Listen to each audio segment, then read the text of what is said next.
Let's begin our news bulletin in Mexico, where COVID-19 cases have overtaken Italy to become the world's fourth worst hit country. The country has reported 276 more fatalities as the tally crossed 35,000. Brazil's daily death toll has fallen to 635 from the previous day's 1,071, with the toll there over 72,000. In the U.S., more than 56,000 have contracted the virus overnight, with a total of 3.3 million cases and over 135,000 deaths. Globally, the virus has killed over 569,000 people and has infected 12.9 million. More on that now in this report. With the Americas struggling to contain the coronavirus pandemic, experts warn the real number of cases can be far higher due to testing lags. But U.S. President Donald Trump is pressing schools to reopen, threatening to cut funds to those who defy the policy. Meanwhile, Japan and the U.S. are sharing information about coronavirus cases at U.S. military bases in Okinawa Prefecture. Down south, Argentina's cases topped 100,000 as the outbreak spirals out of control despite restrictive measures. The government says it will continue extending the lockdowns until the situation improves. We believe this peak will plateau and not decrease for a while. That is the most dangerous thing, being at a peak for a long time. That is what is going to make beds fill up much faster and the intensive care beds get quickly occupied. South Africa has introduced new restrictions including nighttime curfew, compulsory face covering, and a ban on alcohol sales. After Victoria, Australia is now fearing a second wave in the most populous state, New South Wales. 14 new cases emerged with the growing cluster at a pub used by freight drivers in the state. In Spain, Catalonia's regional government has confined residents to their home after registering 816 new COVID-19 cases in the last 24 hours. They are complicated measures, but we believe that we must apply them now precisely to not to reach a worse situation that leads us to depend on these measures and others as a total and harder confinement. Therefore, we are attacking this complex situation now in order to overcome it. In Asia, the Philippines has reported 162 new coronavirus deaths, the country's largest single-day increase. South Korea's new virus cases have increased as imported cases and cluster infections in major cities continues to rise. The country added 62 cases, including 19 local infections, with the total infections crossing 13,000, while mainland China has reported only 8 new coronavirus cases. Well, here in Pakistan, another 69 people have died of COVID-19 over the past 24 hours, with the death toll rising to 5,266. The Ministry of Health says 2,769 new cases were detected, with the tally crossing 251,000. The ministry said nearly 162,000 people have recovered from the virus so far. Officials said some 1,800 patients are critically ill at the moment. There are over 84,000 active cases across the country. The province of Sindh is worst hit by the virus with over 105,000 infections, while Punjab has reported more than 87,000 cases. Indian troops have killed 3 more people in the Baramulla district of occupied Kashmir. This brings the death toll from violence by Indian troops to 11 this month. Occupation forces martyred the civilians during a cordon and search operation in Sapore town of the district. Meanwhile, Indian police have arrested pro-freedom leader Ashraf Zahrai under the draconian Public Safety Act in Srinagar. The occupied valley has been under a curfew and communications blackout for the past 343 days. Now, people in Jammu and Kashmir living on both sides of the line of control are observing the 89th Kashmir Martyrs' Day today. The day is being observed with a renewed pledge to continue the struggle for Kashmiris' right to self-determination. More on that now in this report. As the Kashmiri freedom struggle in the face of Indian tyranny continues under New Delhi's illegal annexation, the Kashmir Martyrs' Day reminds the world of almost a century of sacrifices by the resilient people of the occupied valley. On the 13th of July 1931, 22 brave Muslims protested against the oppression of Dogra regime and were martyred outside Srinagar in cold blood. After abrogation of the Article 370 in December 2019, the Indian government dropped Kashmir Martyrs' Day from its list of public holidays for 2020. Instead, New Delhi added October 26th to the list to be observed as the Accession Day, which was in fact the day of occupation of Jammu and Kashmir. The All Parties Hurriyat Conference has called for a complete strike in the valley to observe the day. Veteran Kashmiri politician Syed Ali Gilani says the people of occupied Kashmir have not and will not submit to Indian oppression.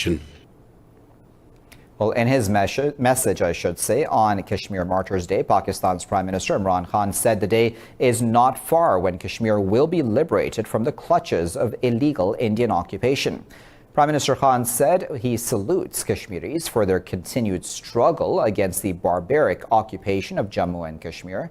Khan said the martyrs of July 13th, 1931 were the forefathers of today's Kashmiri resistance movement. He said Kashmiris continue to valiantly fight and defy a Hindutva supremacist regime. The Prime Minister said Pakistan has always remained in its support for the Kashmiri right to self-determination and will continue to do so. Conferences, seminars and protest rallies are scheduled in front of the Indian High Commission in Islamabad and across Pakistan. Now, 6 civilians have been wounded in unprovoked Indian firing along the line of control. The military's media wing said an 11-year-old girl and 2 women were among those wounded in Khoirata and Rakhchikri sectors. The military said Pakistani troops responded effectively and targeted the Indian posts that initiated fire. The Foreign Office says India has committed more than 1,600 ceasefire violations in the year 2020.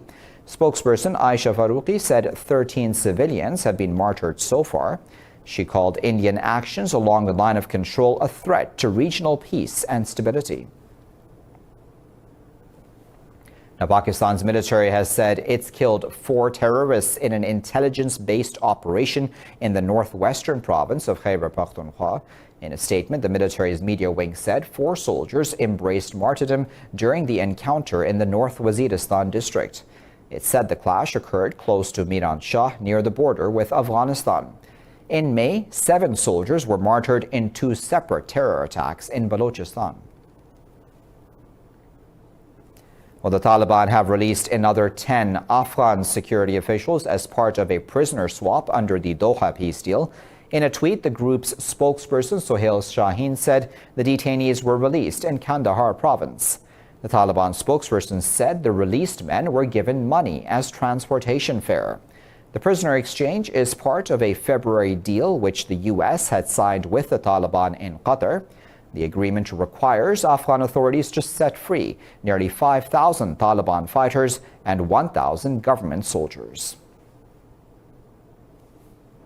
Iran says the misalignment of a radar system was the key human error which led to the downing of a Ukrainian plane in January. In its report, the Civil Aviation Authority said this error initiated a hazard chain that saw further errors committed. The report said the first missile launched at the aircraft was fired by an operator who had acted without the Coordination Center's response. It said the second missile was fired 30 seconds later by observing the continuity of trajectory of the detected target. Iraq's military, meanwhile, says 5 ISIS fighters and 2 security personnel were killed in a raid on a militant hideout near Baghdad. In a statement, the military said the fighters were killed in a land and air-backed operation by Iraqi forces and the U.S.-led coalition. The military said an Iraqi Air Force affiliated with the intelligence service struck ISIS targets in a village southwest of Baghdad. It said the troops, backed by an international coalition drone, killed 4 suicide bombers while the 5th blew himself up. ISIS gained full control in Mosul, Saladin, and Anbar provinces and seized territories in Diyala and Kirkuk provinces in 2014. However, Iraqi security forces have managed to regain control in subsequent years. On to Yemen now, where forces have seized an arms shipment to Houthi rebels in the western province of Al-Hudaydah. In a statement, the military said the shipment included light and medium weapons, ammunition, and mortar shells. It said government forces had quashed several attempts to smuggle weapons and explosives to Houthi rebels. Meanwhile, Houthi rebels have agreed to give the UN access to a stranded oil tanker that risks causing an environmental disaster. Yemen has been devastated by a conflict that escalated in March after Houthis seized the capital, Sana'a. 2 Azerbaijani soldiers have been killed in an attack of Armenian forces along the border of the two countries. In a statement, Baku's defense ministry said that the Armenian army fired at positions held by Azerbaijan in the Tovuz region. It said 5 servicemen were wounded in the clash, and the Armenian side has also suffered casualties. The ministry said that the Armenian military broke a ceasefire agreement and shelled its positions with artillery.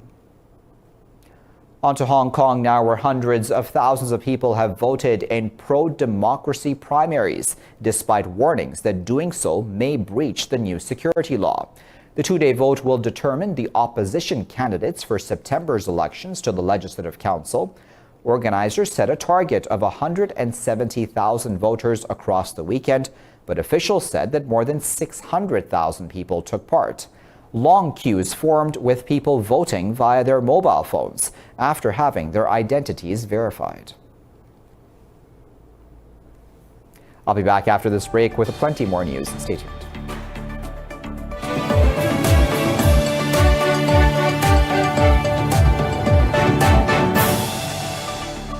Let's begin this segment of the bulletin in the U.S., where 21 people have been hospitalized after an explosion and fire on board a U.S. Navy ship at San Diego Naval Base.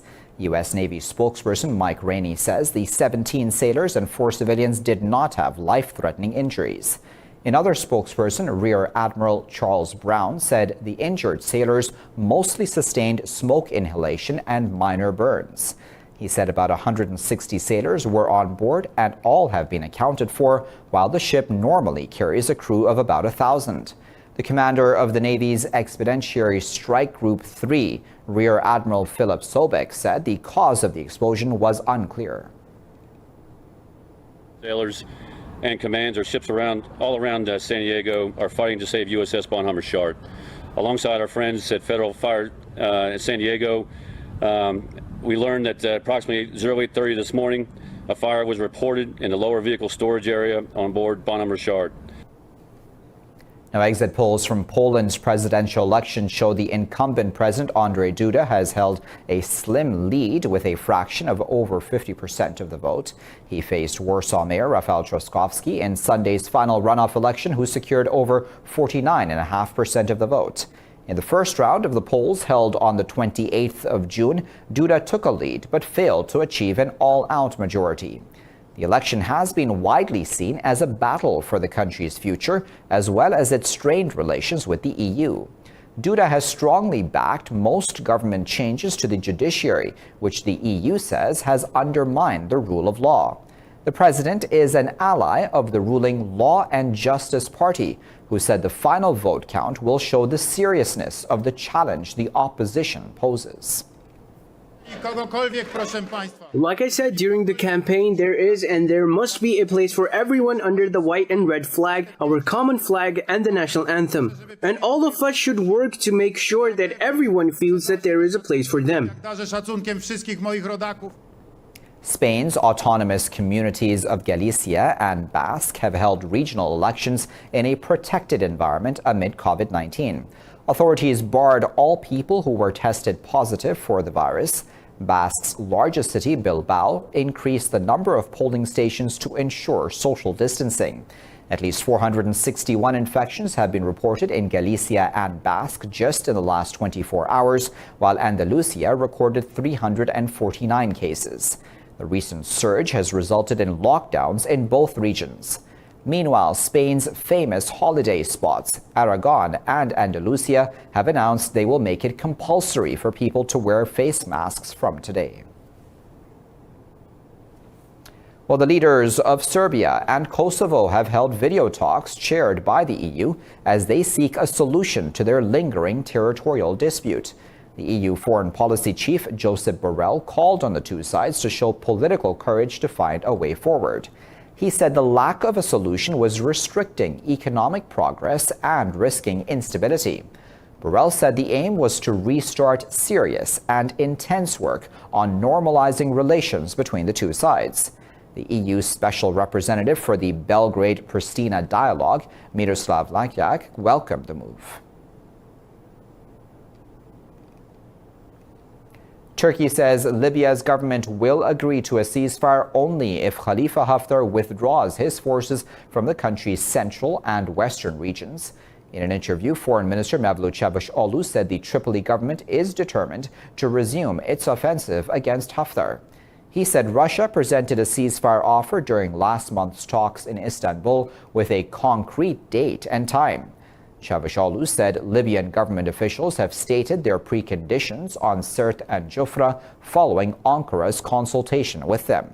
The foreign minister said Turkey is not in Libya for a regional escalation, but to disengage Haftar militias.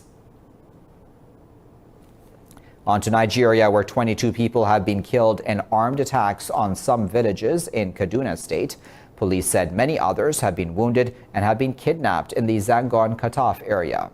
Officials said the armed militants attacked the Kigudu community close to Chibok in Atiap chiefdom.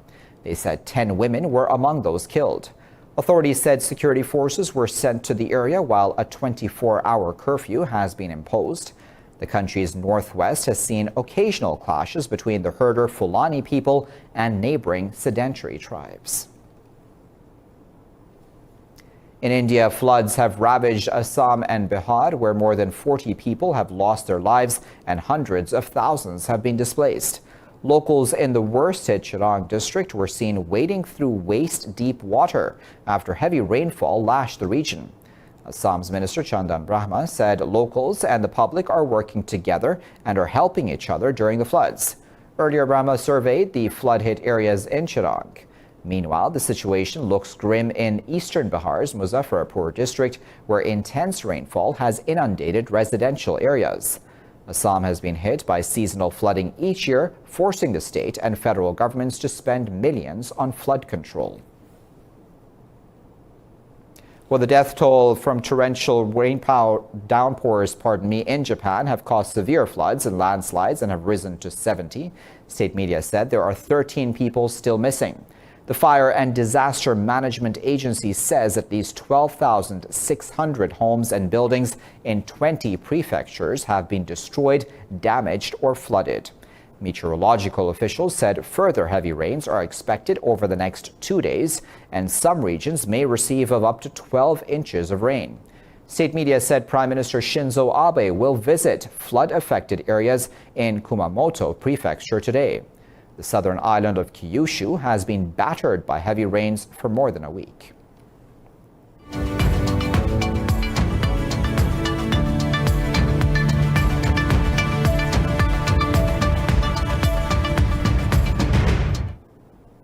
Asian stock markets are trading higher as investors shrug off concerns over rising numbers of COVID-19 cases. The fresh rally comes despite escalating tensions between the U.S. and China, after American President Donald Trump said the relationship with Beijing has been severely damaged. Mainland Chinese shares are leading, with the Shanghai Composite trading over 2% higher. Japan's Nikkei 225 has gained 2%. Seoul's Kospi Index is trading over 1.5% higher. Hong Kong's Hang Seng Index is trading over 1% higher. Meanwhile, the international benchmark Brent crude oil price has lost over 0.5% despite a recovery in global oil demand.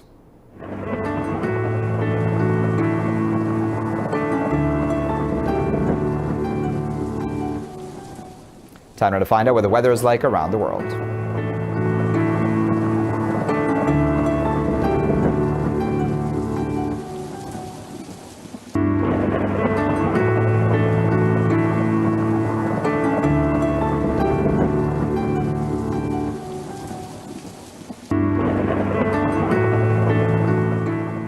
Well, for the latest updates on these and other stories, you can always follow us on our social media at Indus.News. Thanks for watching.